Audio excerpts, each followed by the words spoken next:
नमस्कार प्यारे मित्रों, आज हम लोग 81 यानी अनुच्छेद 81 के बारे में समझेंगे। जैसे कि हम लोग अनुच्छेद 80 में समझे थे, आर्टिकल 80 में समझे थे कि राज्यसभा की कैसे संरचना होगी, उसके अधिकतम कितने सदस्य होंगे, ठीक। और उसमें हम लोग ये भी समझे थे कि इसको अनुत्तरदायी सदन कहते हैं, उच्च सदन कहते हैं, क्या क्या कहते हैं, इसके बारे में हम लोगों ने चर्चा कर लिया था। उसे द्वितीय सदन भी कहते हैं।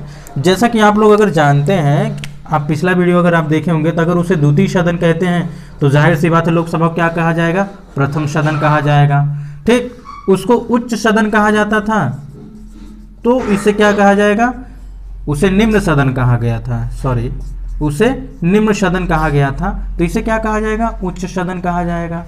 उच्च सदन से क्या तात्पर्य होगा, हम लोगों ने निम्न सदन के बारे में बात किया, तो उसके विपरीत आप चले जाइए। और अनुत्तरदायी, अनुत्तरदायी का मतलब इनका कोई रिस्पॉन्स नहीं रहेगा, यहाँ पे क्या हो जाएगी, ये उत्तरदायी हो जाएगी, ठीक। उत्तरदायी सदन क्या होगी, उत्तरदायी होगी, रिस्पॉन्सिबल होगी, ठीक।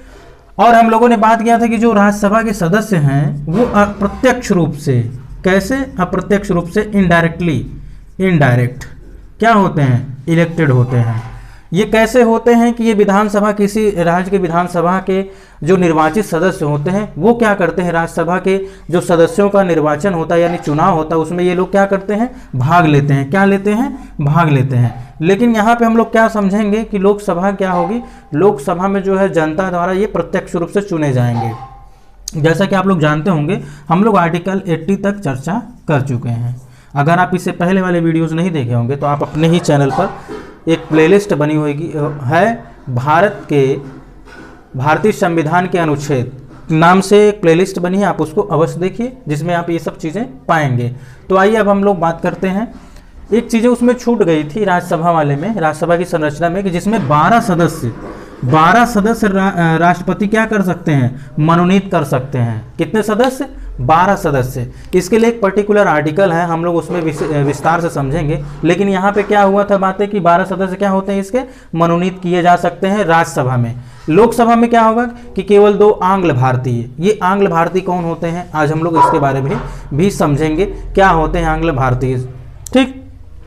आंग्ल भारतीय कभी कभी कई बार प्रश्न बन जाते हैं जो कि समझ में नहीं आते क्या होता है आंग्ल भारतीय। सब लोग आंग्ल भारतीय कहकर ही खत्म कर देते हैं मामले को, रफे दफे कर देते हैं। लेकिन हम लोग यहाँ पर देखेंगे कि क्या होता है। चलिए सबसे पहले देखते हैं क्या क्या बातें इसमें कही गई अनुच्छेद में। अनुच्छेद में क्या क्या प्रावधान है कि लोकसभा के सदस्य जनता के द्वारा प्रत्यक्ष रूप से, जैसा कि मैंने पहले बताया, राज्यसभा क्या है, अप्रत्यक्ष रूप से। अप्रत्यक्ष रूप से कैसे चुने गए थे उसके बारे में हम लोग डिस्कस कर लिए थे। प्रत्यक्ष रूप से क्या होते हैं, निर्वाचित होते हैं। और इसका दूसरा प्रश्न क्या बन जाएगा, इसके अधिकतम सदस्य क्या हो सकते हैं, 552 हो सकते हैं, इससे अधिक नहीं हो सकते हैं। ये अधिकतम है, मैक्सिमम है।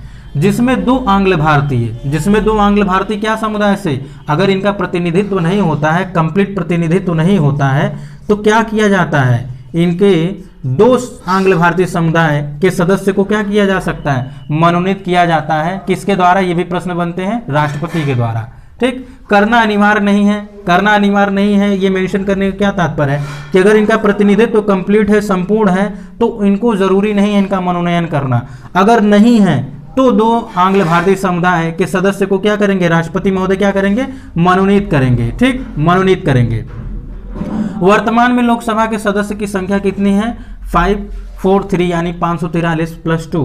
543 का मतलब क्या हो जाएगा, ये सारे के सारे निर्वाचित हो गए हैं और ये मनोनीत हो गए जो आंग्ल भारतीय समुदाय से हैं। कहाँ से हैं, आंग्ल भारतीय समुदाय से हैं। अभी हम लोग समझेंगे आंग्ल भारतीय समुदाय क्या होते हैं।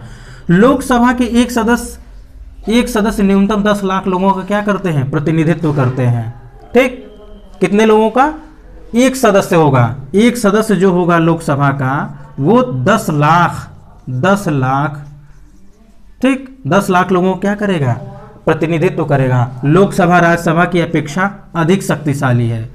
कैसे है, क्योंकि जो धन विधेयक होता है, आप लोग को पता होगा, जानते भी होंगे कि धन विधेयक सिर्फ और सिर्फ लोकसभा में ही लाए जा सकते हैं। और भी कई सारे, जब धन का विधेयक ही पहले ही जब लाया जा रहा है लोकसभा में, तो जाहिर सी बात है, तो ये क्या हो जाएगी, ये शक्तिशाली हो जाएगी। और इसके साथ साथ अगर ये 14 दिन के बाद धन विधेयक लोकसभा से लाई गई, राज्यसभा ने क्या किया, 14 दिन बाद भी कोई वो नहीं दिया, कोई प्रतिक्रिया नहीं दिया, तब भी ये मान लिया जाता है कि राज्यसभा के द्वारा उसे पारित समझ लिया जाता है। इसलिए इस तुलनात्मक अगर अध्ययन हम करेंगे तो लोकसभा क्या होगी, राज्यसभा से अधिक शक्तिशाली होगी। ठीक, अब हम लोग ये समझते हैं कि आंग्ल भारतीय क्या होते हैं। आंग्ल भारतीय को आप समझिएगा, हो सकता है कभी न कभी ये इंटरव्यू में प्रश्न पूछ लिए जा सकते हैं, जैसा कि पूछा नहीं गया है लेकिन पूछ लिए जा सकते हैं कि अगर कोई यूरोप का व्यक्ति, ठीक, या फिर ईसाई व्यक्ति, कहाँ का है ये यूरोपियन है, यानी वो यूरोप का कोई व्यक्ति जो ईसाई धर्म में है, अगर ये धर्म परिवर्तन करके ये धर्म परिवर्तन का मतलब क्या हो जाएगा कि हमारे भारत में आकर के किसी भी धर्म को अपना करके अगर ये रह रहा है तो इसी को बोलते हैं आंग्ल भारतीय। क्या बोलते हैं, आंग्ल भारतीय।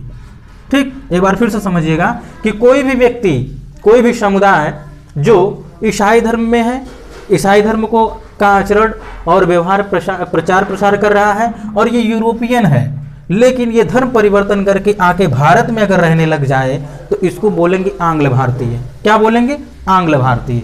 जैसे कि आप लोग इतिहास में पढ़ते होंगे, आंग्ल मराठा युद्ध, आंग्ल मैसूर युद्ध, ऐसे बहुत सारे आप जिसमें युद्धों के बारे में बात किए होंगे, समझे होंगे, पढ़े होंगे। तो इसमें क्या क्या चीज़ें आपको याद रखनी है कि लोकसभा के जो सदस्य होते हैं वो प्रत्यक्ष रूप से चुने जाते हैं, इसकी अधिकतम संख्या कितनी होती है, इसमें कितने लोगों को राष्ट्रपति मनोनयन करता है, ठीक, और इसमें जो है क्या होता है, इतने वर्तमान में कितने सदस्य हैं इसके बारे में आपको समझना है, और ये न्यूनतम कितने लोगों की ये प्रतिनिधित्व एक सदस्य करता है, और लोकसभा राज्यसभा की अपेक्षा कितनी शक्तिशाली है, क्यों है, इसके बारे में मैंने डिस्कस कर लिया है। ठीक, और कोई इसमें चीज़ें नहीं छूटी हुई हैं। आंग्ल भारतीय जो है इसके बारे में भी आप समझ लीजिएगा, एक डायग्राम या फिर एक ड्राफ्टिंग के माध्यम से लिख लीजिएगा साइड में अपने नोट से ही, कभी भी आपको कन्फ्यूज़न नहीं होगा। इसलिए मैंने आंग्ल भारतीय को बताया क्योंकि मैंने देखा यूट्यूब पे बहुत सारे लोग बताएं लेकिन उतने अच्छे से नहीं बताएं कि सीधी सीधी बातें समझ में आ सके।